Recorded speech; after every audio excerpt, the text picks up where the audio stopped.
You're listening to the Parents of Hardworking Teens podcast, episode 67. How I see students hedging their bets when it comes to exams and assessment, and why this is rarely ever a good idea.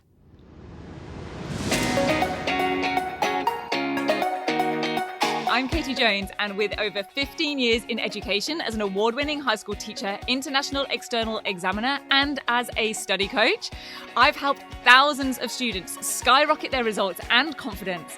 And this podcast is where I share all my insights, tactics, and tips with you, the parent, so you can help your hardworking teen get happy, smart, and successful in their study, and have you both enjoy the journey along the way.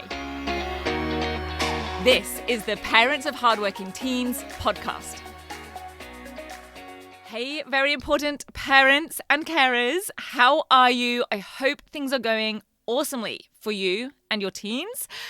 I am going to kick off this episode with some really happy news. Our success manager, Karina, who some of you may have had contact with over email, is expecting her first baby imminently and is, sadly for us, but happily for her and her husband, leaving Rock Solid Study to be a full-time parent. Now, it is never, of course, easy losing a great team member, but the study stars have aligned rather beautifully, and I am very happy to have lured Gemma Toms, who is currently our English focus coach, into working with us more. She is stepping out of the classroom over in the UK where she teaches and into the online world fully with us, taking on the role of success manager. So don't worry, she will still be our English focus coach, and she is still staying on the ground in all things exams and assessment, as she is still doing external exam marking each year and continues to work as a senior examiner for exam boards in the UK. And I know that she is a little bit sad to be stepping out of the classroom. Gemma's been teaching in high schools since, I think it might be like 2005. She actually started teaching even before I did. But happily for us, this role really suits her experience, her knowledge, her skill set, and it really suits her and her family life because she has 2 young children herself. And I know that she absolutely loves the work that we do here in Rock Solid Study in the 10-week Grade Transformation Program and in Next Level, and has been keen for a while now to get more involved. So this is a perfect combo all round for everyone involved. And by everyone, I include you and your teen in this, as Gemma serves you in the inbox or in coaching your teen in our programs or making sure that all of the content and information that you receive as a parent, either through this podcast or through my emails or our special events, is absolutely tip-top. And you can be sure that any typos or grammar errors from now on will be totally down to me. And I am very excited for Karina and for Gemma and for everything that we have to come. So let's get into this episode and talk about your teen potentially hedging their bets a little bit, or maybe a lot, when it comes to exams and assessment. And by hedging their bets, I mean things like maybe giving more points or items than have been asked for in a question, maybe answering both questions when they only had to answer one, or giving additional information on a topic, but information that's outside of what's actually being asked.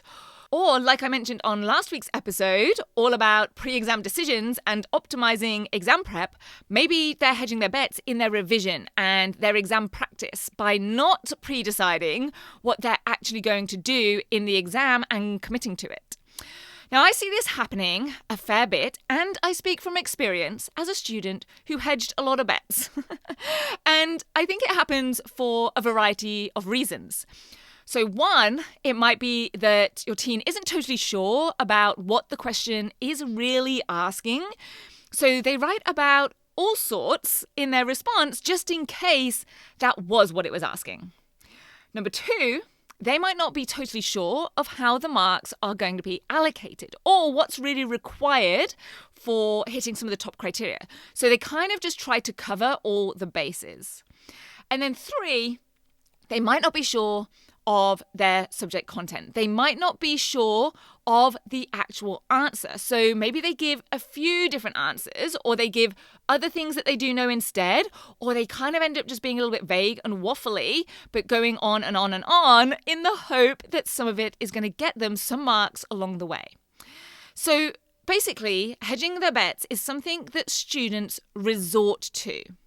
It comes from a lack of confidence, it comes from uncertainty, or even just some confusion. So if or when your teen ever does this, and I'll explain some actual examples in a moment so you know what I'm talking about, they likely know that doing this in their answers is not an ideal response. It's not actually what the marker wants them to do. Because no question ever said, give me 2, whatever it is, examples, quotes, reasons, suggestions, and then give me a 3rd, just in case. No question ever says that. But sometimes they resort to doing this, but it's never because it's what they were actually directed to do. And if you've heard me ever talk about spaghetti throwing before, then that really is one way that they are hedging their bets. It's an example of hedging their bets. It's one way that they end up doing more than they really need to, or one way that they give more information than is required. But the issue with hedging their bets is that they aren't only wasting time, energy, and effort, maybe also their word count, is that they're also potentially sacrificing, kind of wasting, but really just losing out on marks or missing out on a grade. And I will explain why that is in a moment. But before I do, I also want to mention a 4th sneaky reason that I think students do this. And I can tell you it's because I did it too. A lot as a student. It's because it perhaps served them in those lower year groups. So in, say, maybe year 7 or year 8, maybe even really in year 9 or 10, this might still happen a little bit as well. You often do get extra marks, or at least extra effort marks of sorts, by giving more points than were required. Or you probably got away with not quite answering the question or not sticking to the exact requirements, but still got credit for what you did right. Because the teacher probably does take a little bit of pity on you or acknowledges your effort and gives the mark, even if you put 3 items on the list when it just asked for 2 and 2 were correct. They probably would still give you the 2 marks. And they'd probably give you maybe a half mark for an extra fact that maybe wasn't asked for but was related in some way. And I also say this as a teacher. I'm sure I have done that in the past because we want to be encouraging. We want to acknowledge the positives rather than the negatives. And we like to reward students who do have that good work ethic, show their knowledge, go over and above. And it isn't necessarily a problem in itself, but it can cause some, let's say, maybe bad habits or misguided expectations because those same extras that are being given aren't going to be rewarded when the assessments and exams become more formal, particularly for external exams and assessment, so can lead to maybe some disappointment if your teen thinks they did better than their result comes out, and B, can actually sometimes bring their marks down. So let's take a basic exam or test question, one that asks for 2 items, whatever those might be. It might be that there are 2 blank boxes in a table that need to be completed, maybe for science. It might be that your teen needs to identify 2 metaphors in a poem, or maybe 2 adjectives from a paragraph in English. Or it might be that they need to complete 2 labels on a diagram. And I have seen many, many times students giving either more than 1 answer in each box or on each line, or just adding a 3rd line or item to the list. And it might be that they misread the question and they didn't read that just 2 were needed, or it might be that they weren't really sure about the answers and so they basically kind of guessed and decided that, hey, if I put 3, then 2 of them might be right.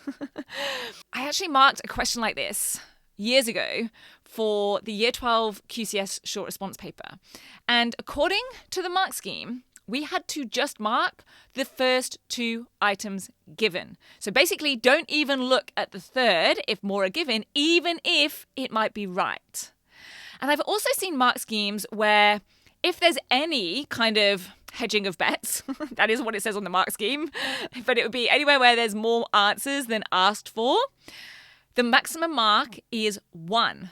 So the mark scheme actually penalizes for this depending on the setup or the format of the question. Because if we think about it, they need to make sure that a student can never have a better chance of more marks if they choose to simply give more than the number asked for. That can't be made into a rewarding strategy. Because remember, exams aren't just testing subject knowledge. They're also testing your teen's ability to put across information in the way that it's asked for.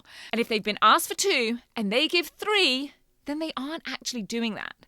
So my first piece of advice for students is, even if you're not sure, make an informed decision, i.e. a best guess, and pick the strongest answer or answers.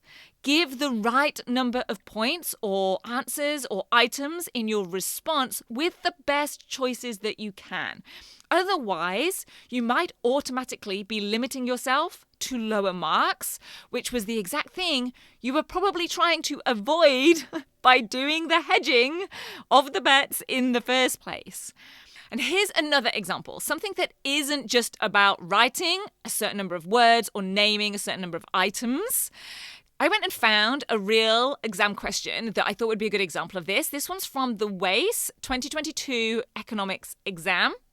And it asks, describe 2 ways in which organizations such as the WTO, the World Trade Organization, can influence world trade. And it has 4 marks allocated to it. So it's not just name 2 ways, get 2 marks. There are 4 marks allocated to it. Now, I can tell you for sure, there would have been a small number of students who gave more than 2 ways in that paper, in their answers. I didn't mark this paper, but I've marked enough other papers to know there would have been some students that did that. And just for a quick bit of exam technique here, because you know I love exam technique and I can't resist digging into this just a tiny bit. In case you're wondering why it asks for 2, but it has 4 marks, so you're wondering, do they just get 2 marks per item? How do they get the 4 marks, or what are they being awarded for?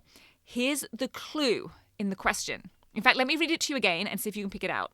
Describe 2 ways in which organizations such as the World Trade Organization can influence world trade. Did you spot it? It's the word influence. They need to name or state the way and then say how it influences world trade. Now, honestly, if I was on that scrutiny panel, I would actually debate whether that command, therefore, should technically be explain rather than describe. That's the sort of thing we do on scrutiny panels, for example. It probably sounds so dull to you, but I absolutely love it. Now, we don't always get our way. Sometimes I might raise a point, and that doesn't necessarily mean that it gets upheld. Sometimes I do agree with the counter view or something else that's explained to me, and sometimes I don't. But that's just the nature of these things. But given that it just says describe, then at least we know that means they just need a simple statement to say how it influences world trade, not a big in-depth series of linked explanations.